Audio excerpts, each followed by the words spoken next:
Hello everyone. Recently, one of the MPs, that is Raghav Chadha, demanded introduction of right to recall in India. Most of the people appreciated this demand, and even I appreciated this concept and the intention behind it because this idea sounds extremely powerful. It says if an elected representative, whether an MP or MLA, fails to perform his or her duties, then voters must have every right to remove such elected representative before completion of their 5-year term.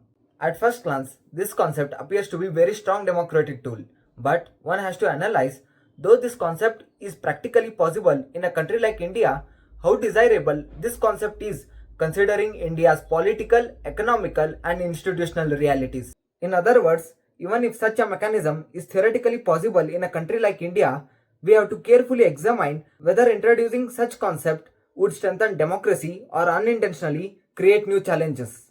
Before we analyze this concept in detail, firstly we have to understand the most important thing. That is, this concept is not new to India. Previously, it had come before both Constituent Assembly as well as Parliament. During the debates of Constituent Assembly, when Constitution of India was being framed, some members of the Constituent Assembly discussed that there must be greater democratic control over the elected representatives. And accordingly, here is the draft introduced by Loknath Misra, which also included concept of right to recall.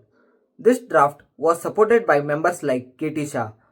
However, prominent leaders like Dr. B.R. Ambedkar and several others were of the opinion that newly independent country like India required stable governance and institutional continuity, and therefore right to recall was not included in our constitution. Even after framing of the constitution, the idea continued to reappear in the political discussion. For example, Varun Gandhi introduced Private Members Bill proposing right to recall. Yet, despite of these discussions, India has never implemented such mechanism into the Constitution of India. However, since this concept has once again been brought into the discussion before the Parliament, and as I said earlier, many of the members appreciated this demand of right to recall, in this video, I would like to present the other side of the debate, that is practical challenges and obstacles that may arise in its implementation. The first major challenge that I have taken into consideration is enormous cost of election. Elections in India are among the largest democratic exercises in the world. These are conducted by Election Commission of India.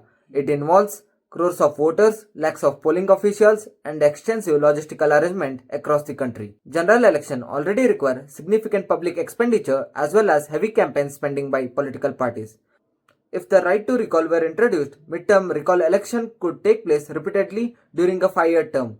This would mean frequent electoral mobilization, repeated administrative arrangements, and additional financial burden on the public exchequer. For a developing country like India, such continuous election management could become extremely expensive as well as administratively difficult. The second concern is political stability, because India follows parliamentary form of government, where government survives only as long as it enjoys the confidence of majority in the Lok Sabha. If MPs begin to face recall election during their tenure, the majority in the parliament may change suddenly. Government may collapse before completion of their term, and coalition politics could become even more unstable. Instead of focusing on governance, the political system could enter a constant election mode, and this even could be same fate of MLAs in a state. The third and the most important challenge that I have considered is economy of the country, because political stability plays major role in deciding fate of business and economy of the country, because it attracts investment and ensures economic growth of the country. Domestic and foreign investors look for stable government and predictable policies. If representatives constantly face the threat of recall election, political uncertainty may increase. Policy direction may frequently change, and this may negatively affect investment and economic development of the country. The fourth concern or the challenge is to analyze when this concept of right to recall will be exercised by the people. As we know that it will be exercised by the people when elected representative fails to perform his or her duties or fails to fulfill his or her promises. And here lies the big major concern. To fulfill their election promises, MPs and MLAs often require financial resources for development projects in their constituencies. These funds are generally allocated through the government budget. However, in practice, budget allocation and project approvals are influenced by political priorities and party hierarchy. In many instances, a large share of development funds may be directed towards constituencies represented by senior leaders, influential members of ruling party, or key coalition partners. Because of this, some representatives, particularly those from the opposition parties or even those within the ruling party who holds the lower position in the party hierarchy, may not receive the same level of financial support or the attention. As a result, even if they genuinely intend to fulfill their promises, they may lack the necessary resources to do so. When voters see that promises remain unfulfilled, frustration may grow, and this dissatisfaction could potentially trigger demands for right to recall, even though the failure may not be entirely the fault of the representative. And the last challenge that stuck into my mind is that how to recall this elected representative.